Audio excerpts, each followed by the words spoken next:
Sports if you haven't been with us for a while. And so glad you're here with us now. But it is time, guys. Picks and bans for game number 1, NJE mFire versus SK Telecom T1. You can see the last pick, last ban down at the bottom of your screen. And for those of you wondering, we are still on patch 4.21. Right. Callista has been enabled, so Rek'Sai, the only ban champion so far. And no, I want to see Faker's Azir, man. I would be pretty shocked if we get to see that anytime soon. I mean, we've seen the highlights, right? I mean, everyone's seen the clips on Reddit. You don't want to let this guy have Azir. We don't need to have him play a game at the professional level to know that already. Janna banned against NJE mFire. That's just going to be a good general ban in general. General ban in general. So it's just generally generally a strong ban. That's right. I just love that word, apparently. And Lissandra banned Faker had an amazing couple games on Lissandra in the preseason. Well, not to mention that we've also seen Marin have a big impact. He actually goes through for an early home guard and has made some very impressive teleport plays. So flex pick for SK Telecom. Don't want to let him have that one too up in the air, really. Kassadin, one of Duke's favorite champions. Also, it's interesting because that's a flex pick for NJE mFire because we've seen both Duke and Goong play that very effectively. Duke playing an AP, Duke playing Trinity Force, top playing Kassadin, we've seen it all. Well, the Gnar band over on blue side, actually, coming out of NJE against SKT. There we now go. Wanting to first pick that themselves, and what's the last band going to be for SKT? Koma and Marin having an intense conversation. I think they were expecting the last band Gnar, so now they're going to have to change their plan a little bit. I think so too. Thresh. Yeah, you don't see that on blue side very often. You take out the Thresh, or are they going to leave that up for a possible first pick scenario right here? I like the Thresh band, but do you really want to give them any choice of jungler? Okay. I guess they're going to give them that anyway. Yeah, Maokai band. All right. And Renekton, I mean, Duke was a Renekton main back in the day, but do you grab that Lee Sin instead? What do you think? I think you do. Bengi, well, Watch has never been the best Lee Sin player in Korea. Bengi had an outstanding preseason mechanically on that champion. He really looked revitalized in terms of his Lee Sin mechanics. Yeah. So pulling off some really impressive plays. Well, I mean, the thing with watching SKT in the preseason is that the top lane and jungler, they just looked happy. I don't know how to explain it, but it just looked like they just felt much more comfortable being able to play the way they were. You know, Marin finally getting to be that aggressive top laner. We've all heard that he can be. And Bengi finally able to support a player like that as well. And they will take that Rumble away from Marin. So that last ban Gnar, normally you would see a Rumble ban against Marin. That has long been his best champion, stretching back all the way to the beginning of SK Telecom T1S. That's right. And he's been feared in solo queue on the Rumble for a long time. So they wanted to take that away first. Now, I'd be surprised if we saw an early Xerath lock here for Faker, even though he is exceptional on that champion. It would be bold, and it would open him to a Fizz possible counter pick here. And it would also bait out potentially an Ahri, which is a very strong matchup against Xerath. And well, Goon plays plenty of Ahri too, and they're going to go with it anyway. I mean, this is something that SKT has done plenty of times in the past, is picking that mid laner early. And you can't blame him, man. I mean, if you're going to rely on anyone to handle that kind of thing, it's going to be Faker. But we did see SK Telecom and Faker kind of fall on their face in the regionals for the Season 4 World Championship just because they did early pick those mid laners. They allowed Faker to get counterpicked. And when you know Goong is a very strong Ahri player, you have to expect that this is going to be coming. That was a long time ago, Monte Chris, so don't bring up those bad memories. Well, I mean, I don't want to think about that. This is a very important rivalry match as well. Remember that NJE was the one who prevented SK Telecom from going to Worlds last year by beating them in the last spot in the qualifier and ending up as the 3rd seed from Korea. That's right. Shield had that amazing run through the qualifiers. And it looks like it's going to be Jarvan and Sivir picked up for NJE mFire now. All right, so they're going for a very heavy engaged team fight composition. This is actually looking like a comp that would have been popular about midway through Season 3, of course. You have the Jarvan Rumble combo, and Sivir, a lot of these AD carry nerfs coming in, making a very strong return into the scene. It's not a big shock to see these kind of comps coming back with the new emphasis that Dragon has in Season 5. The objectives become a much more important thing throughout the game, and yeah, it doesn't shock me at all to see this kind of thing popping up again. I'm very surprised to see the early Xerath. I'm wondering if this is a trick by SK Telecom, if they have something unique planned. Support Xerath, come on. For this situation. It's a thing. And Bang will be playing Tristana, one of his signature champions. Will they lock in the Mundo? They will. So looks like SK Telecom really wants to drag this into the late game right here. The question is, will they be able to survive the early game? They've got a lot of scaling work to do right here. So much speed, so much initiation. NJE prepped to really kind of end the game in the mid game. So do you think these picks, the Mundo Tristana pick, was kind of the plan all along by SKT, or do you think this is kind of a reactionary, uh-oh, we better just go for the late game now at this point? I mean, they know what's coming, and Mundo will be able to survive, but SK Telecom is going to have a really difficult time holding on. The dive potential from Najin is very good. SK Telecom is going to have to be very careful with the way they contest dragons, with the Rumble and Jarvan able to lock up choke points around the dragon, and just the speed of the engage, especially if they just go ahead and select Ahri right here. I mean, the only thing that could screw this up is if that's in fact a support Xerath, but I don't think it is. It's going to be Zed and Annie locked in, actually. A support Annie, awesome. Well, it doesn't get much more heavy engaged than a support Annie, does it? No, and also it's worth mentioning that that has long been one of Kane's main picks. Now, he's played it out of meta basically ever since the Season 3 World Championship when Annie became a big pick thanks to the Chinese teams. He's continued to play it even after a lot of the changes to Annie. So they're kind of going back in time here a little bit. And the Zed will be able to all-in the Xerath very effectively as well. Difficult to hit skill shots with the shadows and when Deathmark is used. Now Thresh, they picked up. Thresh falling very far down the draft, surprisingly. Yeah, it is a little bit shocking, and especially with a player like Kane that's known so much for his Thresh as well. You know, I would imagine SKT was kind of assuming he would go over to that side. But they've got a chance to pick it himself. Wolf, of course, a fantastic Thresh player in his own right as well. A solid all-around pickup. And I would imagine they're going to let that lock in. Yeah, they will. Okay, so there you go. Our rosters for Game 1. What do you think? I'm really worried for SK Telecom. They're pretty much going to have to lane swap in this situation, I think, just to delay the game as long as possible and not get this Mundo shoved in too early. But they're going to be, I mean, Faker will be able to lane relatively safely 1 through 5, I think, against this Zed. But once the objectives start coming in, SK Telecom's probably going to have to give up a dragon or two unless they get some really nice poke from Xerath, or they get a TP advantage with Mundo. So there are a couple things they could do to actually contest probably the first couple of dragons, but they really just need to farm it out, make sure they have good wave clear, get Bang, probably an early static shiv alongside that explosive shot, and just clear waves with Faker and Bang until they hit a late game power spike. But I would be very nervous to run SK Telecom's composition. I think it's a big risk when you have so many early and mid-game focused champions on Najin. Yeah. Do you think there's any reason to lane swap in this situation, or we're just going to see standard stuff? I think you definitely should lane swap if you're SK Telecom, but we'll see what they do, especially when you have a player like OQ coming in. So he and Kane are very good at lane. There's a high degree of kill pressure with an Annie. You know, there is that vulnerability, too, that Annie brings to the team where, I mean, she's very fragile all game long. You really have to be extremely aware of where you are. If you get picked, it takes away a little bit of the team fighting.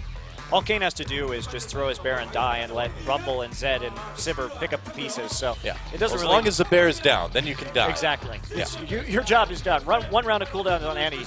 You actually want to die to absorb cooldowns. That's right. Well, here we go, guys. The very first game of Champion Spring 2015. Let's do it.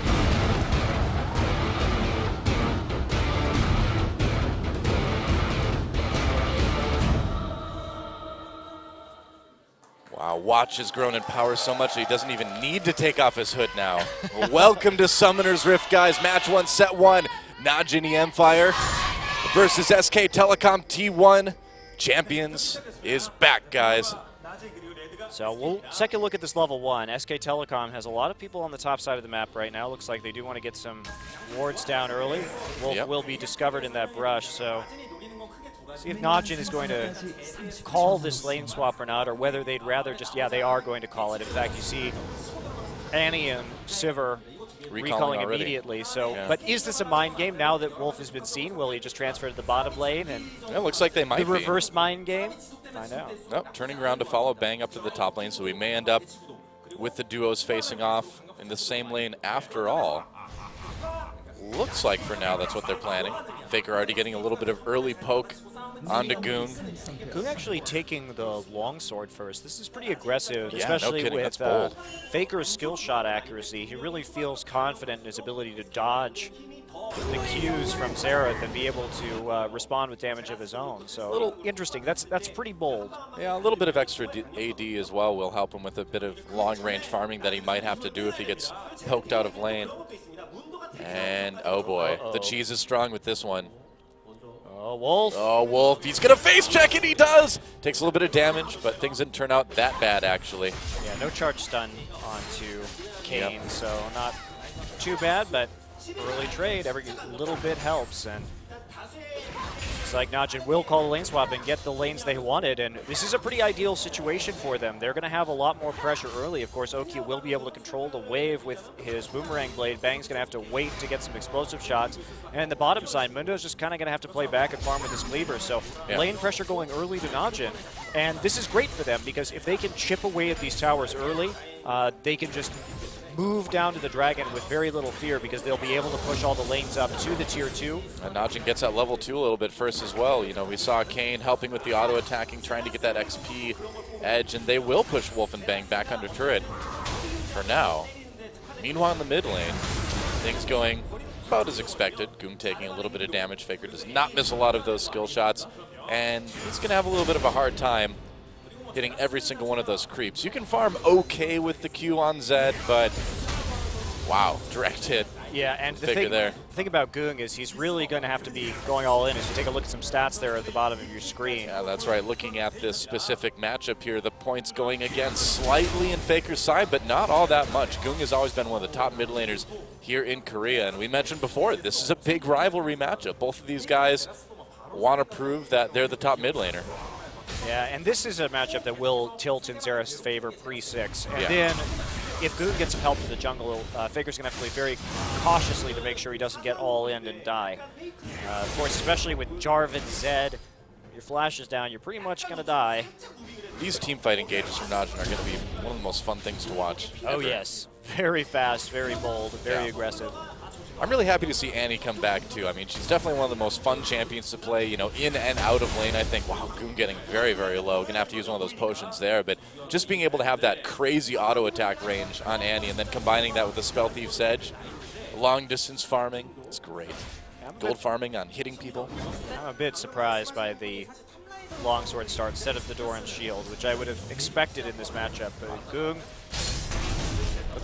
yeah, he's just going to have a rough time of it. Well, it seems like they're both trying to out-bold each other. You know, Faker's like, well, I'm just going to go Xerath first pick and ban. And Goong's like, well, you know what? I'm going to start Longsword. It's all right. Yeah, well, they both kind of got what they wanted, I guess. Yeah, watch going for the Trailblazer. Well, we do see the Stalker's Blade coming in from Bengi. Pretty common choices on Jarvan and Lee Sin, respectively. Now, Bengi did get that Lee Sin pickup, though, and he has shown some really nice ganks so far in the preseason. And he's going to need to have some. Yeah, he's looking for an angle right here. He wants to get into the brush. Yeah. Nice timing on that minion wave, so he'll be able to sneak right in there. Yeah, will he be able to get an opportunity on this duo, though, for Najin? I'm not so sure. Nice ward going down just in time. That'll help well. That'll help Bengi kind of keep an eye on things, make sure there's no one there to counter gank. But I don't know. I don't think he's going to get any opportunities anytime soon. Yeah, Kane's pretty aware of what's going on. He's not going to make a play when he doesn't have any eyes onto watch right now. So instead, opting to go for a pretty safe ward right there, not walking too deep into the jungle, and that's going to trigger the Raptor buff onto watch, so he will be able to take out that ward. It served its purpose, though. It did. Just wanted to get an eye on where watch was on the map, and now he knows. And knowing is half the battle, Monte Cristo. As they say. That's right. Well, Bang doing a good job of CSing in a tough lane where he's being pretty aggressively zoned by an Annie holding a stun. Yeah. There we go. W stun, a little bit of damage onto Bang. Shield from Wolf prevented some of it, but yeah, still taking about half. And he's out of pots too, so it's going to make him play a bit safer.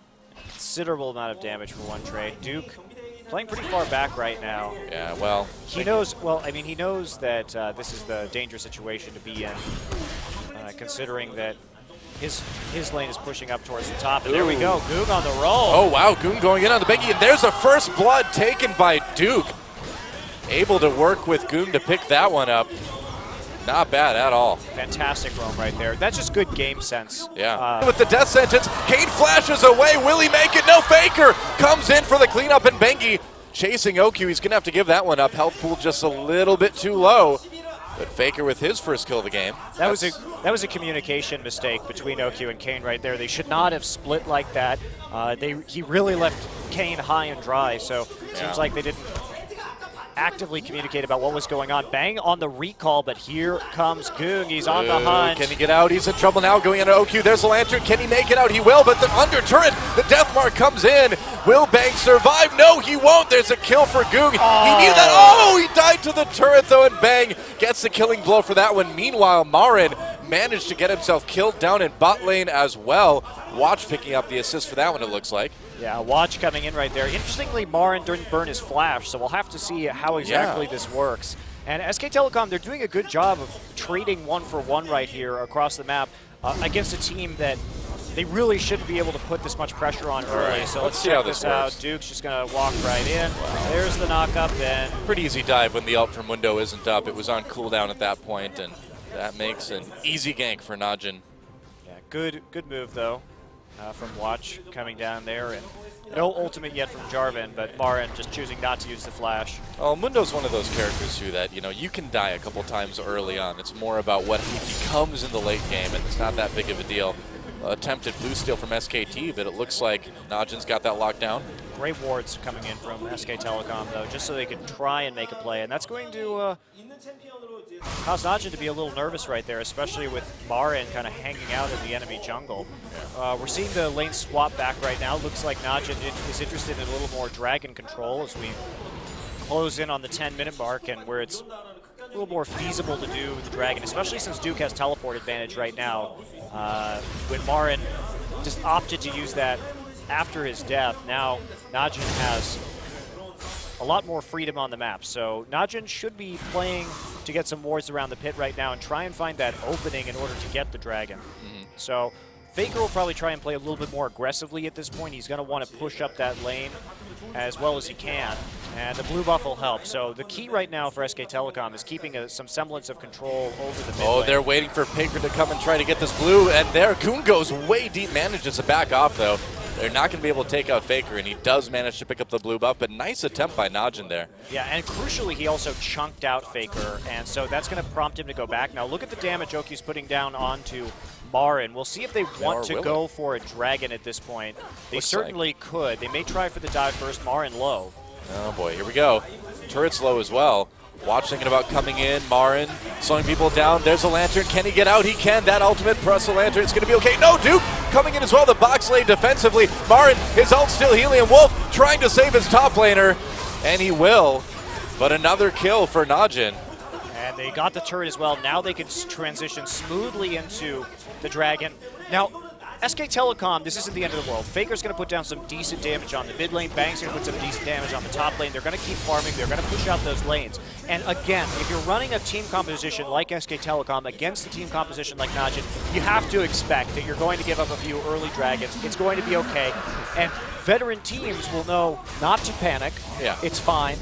And they'll know not to commit to fights that they can't win at this point in the game. So instead, SK Telecom getting a little bit of pressure where they can on the opposite side of the map and making it work. Now they're only down by about 1.5k gold, and of course a dragon right now, so that's 6% in terms of Wow, I was going to say Faker could try to ult this, but Nope. Goong, he's pretty good at Dance Dance Revolution, man. He beats that one on heavy, and Faker can't pick it up. Faker is the heavy of Xerath ults, I was going to say, yeah, there's a couple other people, you know, I've seen kind of like novice level, like DDR Xerath ults, but Faker is definitely playing it on heavy. That's for sure. And look at this, Faker just going for the zone right now. He wants that turret damage, he wants that pressure, and this is a very well played game by both teams so far. You know, each team reacting appropriately to the pressure the other one's putting out. Boy. And look at this. Oh boy, time to dive onto Duke as well. Duke flashes, gets kicked away. Good flash. Bengi's ult going the wrong direction. They do get the turret. They'll be able to walk away from that, but would have been nicer to get a turret and a kill at the same time. SK Telecom probably should have had better timers on the flash of Duke. Yeah. So that's a bit of a mistake there, I think, by Bengi to go ahead and use that kick so quickly. All too easy, I think, for Duke to flash away from that one. Got to keep track of those summoner timers so errors like that don't happen. Well, they've got the timer now. They got it now. They've got it now, yeah. Next time it won't happen that way. But they saw that flash. Regardless. Oh, they're going to try it again. Yeah, exhaust, no flash. 3-on-1, Duke fighting for his life. Can he get a kill onto Bengi? Possibly. No, Bengi backing away, keeping it safe. Here comes Watch, though. Can he save him? Duke running away. They're going to have to flash for it. They will pick it up, but will Najin? No, Duke's still dead. In fact, they got the kill onto Bengi. Now Najin turning it around. The ult used onto Wolf. They'll get him, and Marin is going to go down as well. Najin just seems unbeatable at this point in the game. Wow, Duke actually lived. And how did that happen? He kept them there for a long time. Watch. No kidding. Definitely there on the backup. I like the idea that Bengi tried to pull right there. I think that coming back and attempting to get another kill was a smart course of action, but everybody just roaming up right here. You can see 3 people moving through the mid lane. They've got the pressure on the mid tower, so a little bit a little bit greedy. I think SK Telecom did get the tower down, and now they have 5 men walking towards topside Najin. So without Faker controlling the mid lane, too easy for Najin just to walk across the map and make that play and counter gank. That was just incredible, man. I swear there was like one screw holding Rumble's mech together at that point. But in spite of that, SK Telecom, they will get another tower right here. We do see that early shiv from Tristana just to keep those lanes pushed out as expected. You know, and we've seen so many occasions in the past throughout the history of SK, Telecom K especially, where they've been down in the early game and they've come back so strong and so immediately in the mid game that you really can't count them out yet. But this early game has been all Najin. It's going to be a pretty big deal, I think. Yeah. And again, this is what you expect. And SKT is actually closing the gold gap, and SKT can even miss the next dragon. And yeah, this Rumble's getting pretty scary, but Mundo, a couple early deaths, not going to be the end of the world. Faker has a kill, and the late game damage. The scary thing is, like, what is Zed going to do in the late game? Yeah, exactly. Faker's just going to Zhonya's. Bang will probably get a QSS, and then you're not going to kill Mundo while he's ulting. So there is a clock here on Najin. Yes, they're doing extremely well right now, but they have to end this game. If it goes to 40 minutes, SK Telecom's going to become very competitive just on the virtue of their composition, unless they have an extremely large gold deficit. Yeah, I mean, if you look at every lane and ask yourself which of these champions is stronger in the late game, it's all on SKT's side right now. Yes. So it's pretty clear, like you said, what Najin needs to do. And they need Except to do for it maybe fast. Jarvan, but that's I suppose, yeah. But that's the kind of the one exception, and it's not going to be a big enough difference to really matter. It's not going to be a cataclysmically large change, is what you're saying. Let me roll weekend. So we'll see how they. It looks like Goog will be heading into the bottom lane right here to get some of that split push pressure on. And Faker's done a good job keeping his tower upright. And that's going to be crucial for any subsequent dragon fights that occur. We've got another minute 20, and Najin really needs this. They need to continue to build on their lead, build on their power spike early in this game. And but with both teams having teleport up, now it'd be fantastic here if Najin could somehow force out a teleport. We'll see. Everyone except for Bang, rather, grouped up around the mid lane. We'll see. Marin can join him anytime with his teleport, so he might as well be there too. And here we go. Yeah, looks like Goog's going to try to go in on a Bang. A lot of damage done already, and he's got it. Wow, he made that look easy. Yeah, that's the danger right there, and you just don't have a lot to deal with this Zed at the current time. Bang didn't use his heal, but he has the knockback. Now, typically, if you're split pushing as Tristana, you can get the Zed off you due to rocket jump, due to the knockback from your ultimate. So I'm actually kind of curious how Goog managed to pull that off. Both players use their flash as well, but typically you have one more gap creator on Tristana. Well, he didn't use his summoner heal as well. Faker just doing a little bit of minion clearing there. And you got to wonder, I mean, we saw the death mark barely not finish him off, and then it was the E that finally did the killing blow. If that summoner heal had been used, maybe he could have created enough difference, but would have been close either way. Great gank by Goong. And that actually gave Kane the opportunity to get deep into the jungle and put down some really good wards as well. Now, the problem here is Najin doesn't have pressure on mid lane, so SKT is able just to walk right into the river. So they need to do something. Oh, boy. There's a teleport coming in. They're using it early. Mundo is going to be doing the blue buff, so Marin trying to take something. He did get the blue buff right there. No, they want control over the dragon.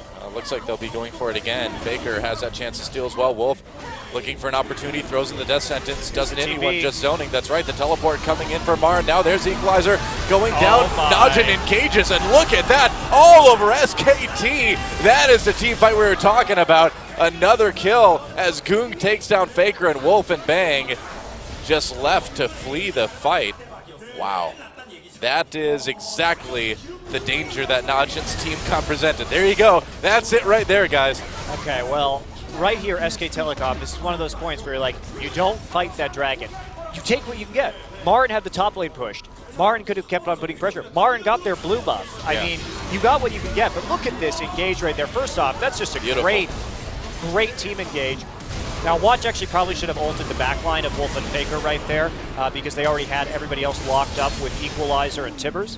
But beyond that, because Wolf would have died right there if Watch had ulted the backline instead. So, you know, but for the most part, a very good engage. Well, I mean, they got 3 kills, they got the dragon. What more can you really ask for? I mean, SKT, at this point, it is surprising that they really kind of were there for so long because, like you said, it's a team comp that's very reminiscent of what we saw a lot in Season 3 with the Najin especially, kind of dragon control style comps with Rumble Jarvan, and here it is again, and what do you know? It's doing the same thing. Yeah, you just have to, and if you're SKT right there, if the dragon goes, you have to get out immediately because your only hope is to poke them out while they're doing dragon, but Najin just turned that immediately. Good timing from the members, though. Very good coordination to go all in like that, and Najin looking very strong. Yeah, no kidding.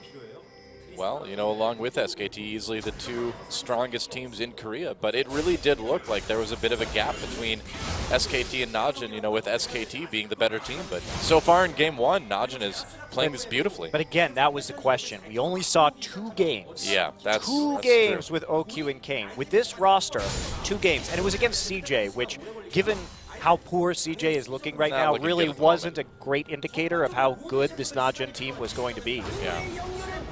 Well, I think Game 1 is answering a few questions anyway. And it is only 1 game. It is a best of 3. But now SKT is definitely in a bit of trouble. Yes, they are. Now, with those 2 dragons down, this is a pretty big lead right now for Najin. If it gets any bigger, okay. Oh, here we go. Fights in 2 parts of the map at once right now. Bengi taking a little bit of damage, tries to get away. They already take out Annie. Meanwhile, Goong again takes down Bang in the jungle. Watch getting a bit low himself. Goong comes in to grab another kill. Najin just farming these champions. A double kill, though, coming in for Marin as well. So SKT able to get a little bit out of that, but it still did go in Najin's favor. Yeah, and it's so problematic right now because the Zed this fed, they don't. SK Telecom doesn't really have an answer for this. Marin chose to, because he was against a Rumble, itemize for magic resistance first, so he's not going to be able to split push against Zed. Yeah. Bang is really the only choice, and Bang keeps getting caught out and dying because he has inadequate wards on the bottom side of the map. If SK Telecom wants to push out this bottom lane with Bang, it's going to be up to Bengi and Wolf to get into the blue side, their blue side, get some wards down so that he's not surprised by Zed. Yep. He's trying to get his Infinity Edge right now, but he's very delayed. Notice that he actually decided to get a Vamp Scepter in the middle of his build just because he feels like he needs a little bit more sustain to keep himself topped off against this Zed. Yeah, I mean, it'll help him a little bit more in the duels, but at this point against this Zed, it's not going to make a huge difference, but I suppose any little bit you can get. Looks like Najin's going to try to take this blue buff. Faker throwing in an ability to try to seal it, but it's not going to work out. And that is going to be a blue buff going over to OQ. You know, Doa, I do understand in the draft what SK Telecom was trying to do to put together this full late-game comp, but I think it does prevent that big power trough, or present, rather, that big power trough in the early game, especially when you all in for the early and mid-game like Najin did. I would have rather have seen Marin play Renekton this game as opposed to this Mundo, because even though Mundo would be very strong against Najin's comp, at least they would have some early game pressure against this Rumble, and they wouldn't have been so dependent on the lane swap coming into this as well. Najin called the lane swap, and from then on, it's just been kind of lights out for SK Telecom. Oh, Goong thinking about going in on Faker, but decides to change his mind there. Yeah, and I think it draws like another Season 3 parallel where back then SKTK was always the team that would lose the first game, adapt, and then come back and win the other one. So we really are kind of back in Season 3 across the board at this point. Oh wow, Goong actually got tagged by a stun, taking a lot of damage from Marin. Oh, if he would have been close enough to hit a cleaver, that could have gotten dangerous for Goong. Yeah, Faker may have been able to actually kill him with an ult if he landed it properly, but Faker's needed that blue buff, and it's been repeatedly denied to him here by Najin, who's done a great job of getting those deep wards in, playing forward on the map, and preventing any kind of map pressure. Najin's just been in the driver's seat this entire game. Pretty much. Well, SKT at this point, do you feel like they have much of a chance anymore? I mean, you can, with this kind of comp, I suppose you can always just stall, but have they lost too much ground? You know, is the farming potential just not there anymore? We're really teetering on the edge right now. If it gets any worse for SK Telecom, it'll be very surprising for them to win this game. Now, Faker does have his Zhonya, so maybe he can do a little bit more pushing down the lane without fear of Goong's Zed, but everybody else a long ways out. I mean, Bang still doesn't have his Infinity Edge, and he needs that before he can even dream of buying a QSS. That's actually really shocking. I mean, we usually don't see a Tristana owned so badly in the split push situation as Bang has been. Desperation Baron right there. Tried to get some board control, but Najin is wise to their tricks. Not a bad idea, though. Not a bad idea. It would have taken them a while, but they do have Mundo ult to heal back up. Well, you saw they were so ready, too, to just leave immediately if Najin showed up. It was just kind of one of those things where it's like, well, we'll give it a try, but we need to be ready to disengage right away. And another Dragon. Dragon number 3 possibly coming in for Najin. It doesn't look like SKT is in any position to stop them. They're definitely not. It's unfortunate that SK Telecom did decide to fight the second Dragon, because that was really the point where they gave Najin everything they wanted. Yep. And now, if they hadn't done that, they may have been actually able to contest the third Dragon, but now they can't. Duke. Wolf on the run. He's an endangered species in that jungle now. Wolves aren't really jungle animals, are they? In that forest, we'll say, I guess. It's not actually very jungly either. No. You know, it's forest. It's also like redwoods, basically. Yeah. Not a lot of coniferous trees and forests. Right, forest, I mean a jungle, sorry. What planet are you from? Kane taking a lot of damage. Watch coming in, trapping a few members of SKT. Goong joins the fight, gets exhausted immediately, but not before Wolf goes down, and Najin not done there. Marin, he's getting so low, even with that ult activated, they just burn right through it. Speaking of burning, Duke doing a lot of damage with that flamethrower. Meanwhile, Bang taking down a tier 2 turret, but they're going to lose so much ground at the same time. They actually trade a tower for a tower. They can't. They're too low to push in. They do need to go back, I guess. Yeah. Especially with Faker going to revive, it would be very difficult for them to stick around because the snipe potential for the base would be pretty high. But let's take a look at that again. Gets Faker right away, and there we go. Just great ult right into the Jarvan pit. That's what you want to do with the Jarvan Rumble combo. Faker tries to use his Zhonyas, but not much happening there. Goong immediately getting back under the tower and then escaping with just a sliver of health before they turn on the turret to kill it. Great engage there, but that's the thing. This team comm from Najin has such an extreme amount of engage that if they get ahead, they can dive you very, very easily. And do dive, it's the Najin way. It's the new Najin way, yes. That's right. Well, it was the old Najin way, now it's again the Najin way.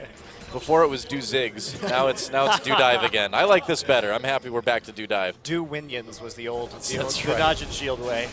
Yeah. Effective, but not anywhere near as entertaining. Yes. Prance around the map until super minions win the game for you. That's right. I like that you use prance there. I feel like that's a very accurate term. It's very descriptive of their play. Just kind of lollygagging a bit even, I would say. Frolicking about. Carefree, waiting for the minions to do their dirty work for them. But that's yes, right. the diving Najin. Very zen, peaceful way. Don't worry, dudes. The minions have got it. Little fight over the red buff. Looks like Najin might get it. They're going to go on to Benki as well. Equalizer gets a lot of member of SKT. That was beautiful. Bang over the wall. Can he get away, though? More damage coming in from Duke. Bang has to try to kite back. Doesn't matter, though. Najin still trades 1 for 2. And we'll see if they're able to turn that into another objective here. Well, Marin does finally have an armor item, so he's got that going for him, which is nice. Yeah, proud. But he has just been a target for Goong. And yeah, well, everyone's kind of a target for Goong at this point. Faker and Bang able to push back Najin just for the moment, but Faker's got to be so careful. Oh, man.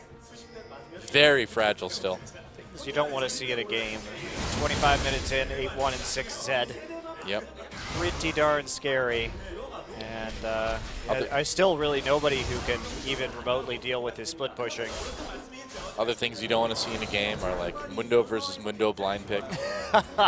Yeah, that would not be very fun. Oh, they're trying to come in onto Goong here. They got a little bit of a slow. There's a Q. It's landed. Wolf coming in as well. Tries to bring in Faker with the lantern. Can they finally kill him? There's a flash. Oh, test sentence missed. And somewhere a single tear rolls down Shen's face.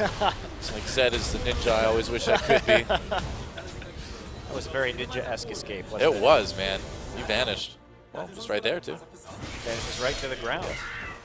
See, Zed was the original Rek'Sai because he was clearly tunneling through the ground to go where he needed to go, too. Yeah. Rek'Sai is just a copycat. I think he actually trained with Rek'Sai. Oh, that's right. That's where he learned his tricks. It's a great idea. Like, now this weird, like, bug thing will show you how to be underground. Zed's like, all right, cool. Sounds useful. I can dig it. Get it? Can you dig it? You can dig it. You're terrible. All right, here we go. Here we go. That's not a terrible engage by Najin, really. SKT, though. Oh, they do manage to almost rescue Bang, but Goong managed to get that death sentence off. Wolf's in the back line, though. Goong gets kicked away by Bengi. Duke is there, though. Another kill onto Wolf. Given to Goong, and Najin just cannot be stopped. Pushing down that mid lane. Another 3 kills. Wow, and yeah, why not just go grab Baron at this point? I'd imagine they're heading that direction. Faker, a little bit of frustration on his face there. Well, he was the one who blind picked Xerath into Zed, and yeah, he did well early, but oh man, it's rough. I mean, Xerath's a good champion if you're not playing against an assassin, but yeah, when you know Goong, Goong doesn't have the biggest champion pool, but what can Goong play? Zed, Ahri, LeBlanc, all very well. These are all very problematic champions for Xerath to deal with. And yes, the first pick Xerath may not be wise.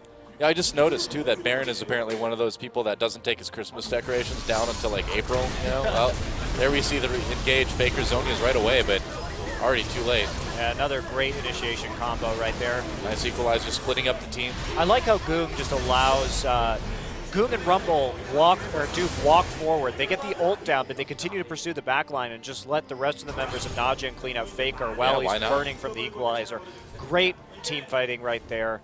And as a result, they get a lot more kills than they otherwise would have. And Bang again going down to this Zed. And as you can see, our little dragon counter, 3 blue dots. Nice. 0 red dots. And we're about to see another blue dot right now. And they are inching closer to that very powerful 5 dragon stacks. That's right. And if we have both colors of dots at the same time, a little Morpheus is going to pop up and ask which one you want. Yeah. Actually, that's not going to happen, but I wish it would. We'll have to talk to OGN about that. Lawrence Fishburne's head just appears at the bottom of your screen. I think if that happens, so we need to incorporate the Mortal Kombat thing, and he just goes, Toasty! That happens. There we go. That'd be great. Nailed it. We have the best ideas. SKT fighting for their lives now, and I don't think they're going to last too much longer. I mean, well, I may have to change that statement because you can kind of sit in your base and drag things out quite a bit with the champions that they have, but that may not help them win the game. We'll put it that way. Interesting that we see the Ghost Blade on the Sivir. Oh yeah. So that's actually going to give a lot of split pushing power, and because you can activate it and just knock down towers. Marin trying to stop him. Bengi just gets blown up trying to go in and make a play. It didn't work. Watch, manages to trap Marin. They get the flash. Goong comes in, gets the double kill, and they're going to be happy with an inhibitor after that. And they're just going to go, man. I mean, okay. Yeah, not enough minions, I suppose. Why not play it safe? Go ahead and take another inhibitor. Yep. Najin has to win via super minions. They're not actually. That's right. You know the Najin players are actually instructed never to hit the Nexus. I think that's true, actually. I read that somewhere. You know, it must be true. That's right. Reach is, you know, he just like, he looks in through the booth window. He can't say anything, but he just looks at Goong and he shakes his head when Goong gets close to the Nexus. Goong's like, okay. If you go home to like Reach's apartment, there's like framed pictures of super minions above his bed and stuff like that. Little candles around him. Those super minions deliver us victory tonight. Well, Goong has a GA now. That's not good. Oh, we got a Hex Drinker while he was at it. Here we go. Yeah, well, it's not good for Faker anyway. Faker gets away on the Lantern. Goong a lot of damage already. There's his Zonias. prevent that death mark from doing its work. Oh, what an equalizer. SKT split up again. Duke taking some damage, though. Bang in the back line. Faker very low. Watch, just assigned to jungle 1v3 it, I guess. Marin manages to escape here, so no kills quite yet. Oh, spoke too soon. Bengi having to flash. Will they be able to finish him? They will. OQ comes from the side. Now going in onto Bang. A lot of damage done to him already. Wolf gets a death sentence onto Kane, and the poke's not going to matter. Look at all that damage coming in from Duke as well. And Faker, from downtown. And nearly gets the double. Almost gets it. He's on fire. But no. More this game on electric, actually. I know. Whoa, Faker just got NBA jammed. And Goong is the one who's truly on fire this game, as it looks like Najin is going to be allowed now that the Super Minions are in the base to end the game. And that is it. GG, guys. Najin taking the first game of Champion Spring against SK Telecom. Yeah.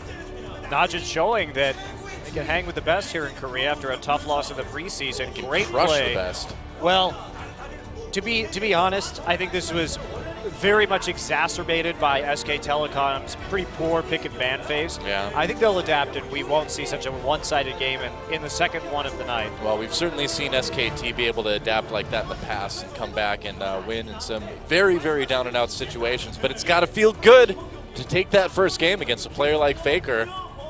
Yeah. The gods tremble. Bengi, too. Pretty questionable game. 0-7-3. Yeah. Meantime, 13-1-7 score out of Zed. That's something you don't want to see if you're on the enemy team. That's something you just don't want to see ever, really. Hey, I liked watching it. even if you are Zed, you're like, whoa, I'm getting a little bit too many kills this game. This is getting a little bit frightening for me, even.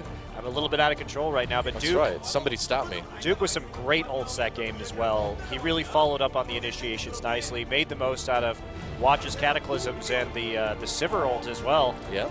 Got in there, and great Rumble play. OQ showing up when he needed to, getting work done. Yeah, we will be coming into game 2. Remember, this is going to be a best of 3. Najin is dominating. That is true. They did just dominate pretty hard. Pretty much a good description of game 1. Yeah, I'd agree with that fan right there. You got it right. We'll be back for game